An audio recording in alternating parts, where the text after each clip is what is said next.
A large, knob-knuckled hand was laid on each of their shoulders, and they were twisted round, gently but irresistibly.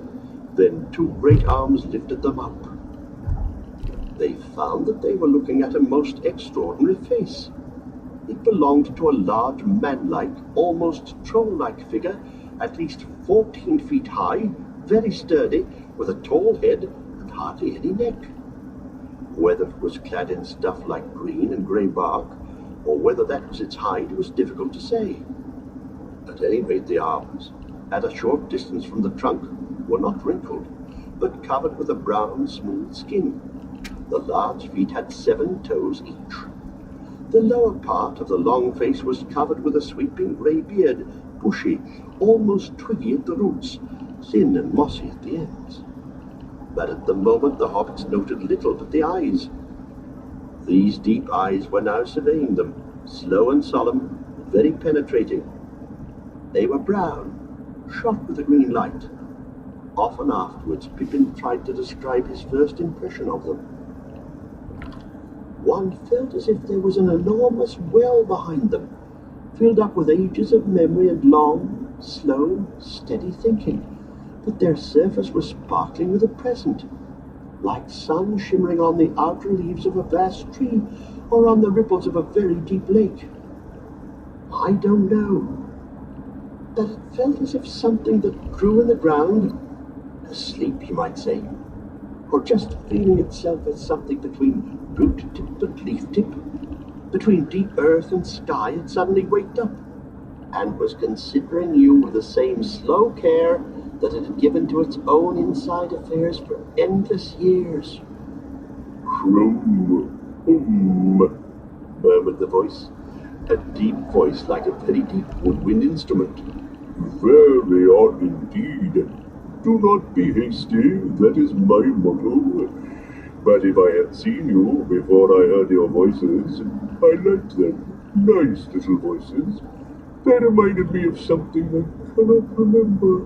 If I had seen you before I heard you, I should have just trodden on you, taking you for little orcs, and found out my mistake afterwards. Very odd you are indeed. Root and twig, very odd." Pippin, though still amazed, no longer felt afraid. Under those eyes he felt a curious suspense, but not fear. "Please," he said, "who are you, and what are you?" A queer look came into the old eyes, a kind of wariness. The deep wells were covered over. "No," answered the voice. "Well, I am an Ent. Oh, that's what they call me. Yes, Ent is the word. The Ent I am, you might say, in your manner of speaking. Fangorn is my name according to some. Treebeard, others make it. A Treebeard will do." "An Ent," said Merry. "What's that? But what do you call yourself? What's your real name?" "Oh, no," replied Treebeard. "Oh, now that would be telling, not so hasty. And I am doing the asking. You are in my country. What are you, I wonder? I cannot place you. You do not seem to come in the old list that I learned when I was younger. But that was a long, long time ago, and they may have some new lists. Let me see. How did it go? Learn now the lore of living creatures. First name the 4, the free peoples. Eldest of all, the elf children. Dwarf the delver, dark are his houses, and the earthborn old as mountains. Man the mortal, master of horses. A beaver the builder, buck the leaper, bear bee hunter, boar the fighter, hound is hungry, hare is fearful. Eagle in eyrie, ox in pasture, hart horn crowned, hawk is swiftest, swan the whitest, serpent coldest. How did it go? Rum-tum, rum-tum, rum-ti-tum-tum. It was a long list, but anyway you do not seem to fit in anywhere. We always seem to have got left out of the old lists and the old stories, said Mary. Yet we've been about for quite a long time. We're hobbits. Why not make a new line, said Pippin. Half-grown hobbits, the whole dwellers. Put us in amongst the four, next to man, the big people, and you've got it. Not bad, said Treebeard. That would do. So you live in homes, eh? It sounds very right and proper. Who calls you hobbits, though? That does not sound elvish to me. Elves made all the old words. They began it. Nobody else calls us hobbits. We call ourselves that, said Pippin. Come now, not so hasty. You call yourselves hobbits.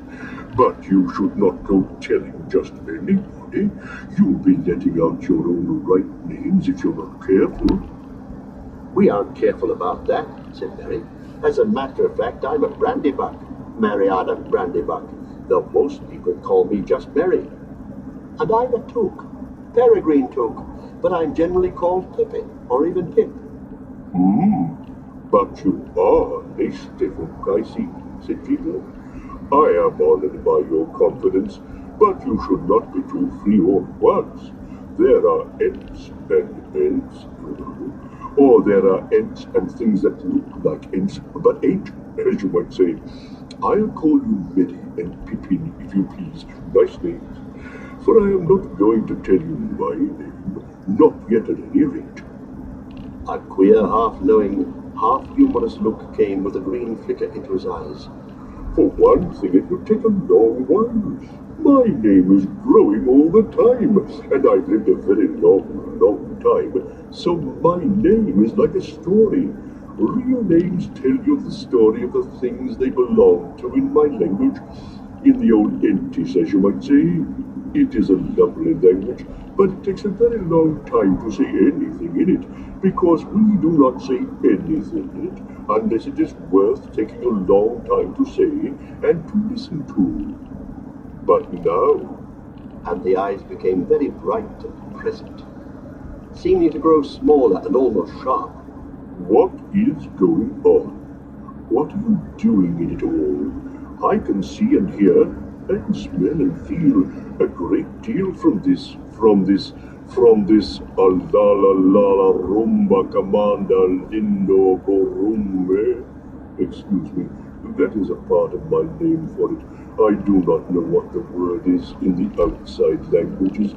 You know, the thing we are on, where I stand and look out on fine mornings and think about the sun and the grass beyond the wood and the horses and the clouds and the unfolding of the world. What is going on? What is Gandalf up to? And these Borarum. He made a deep rumbling noise like a discord on a great organ. These orcs and young Saruman down at Isengard. I like news, but not too quick now.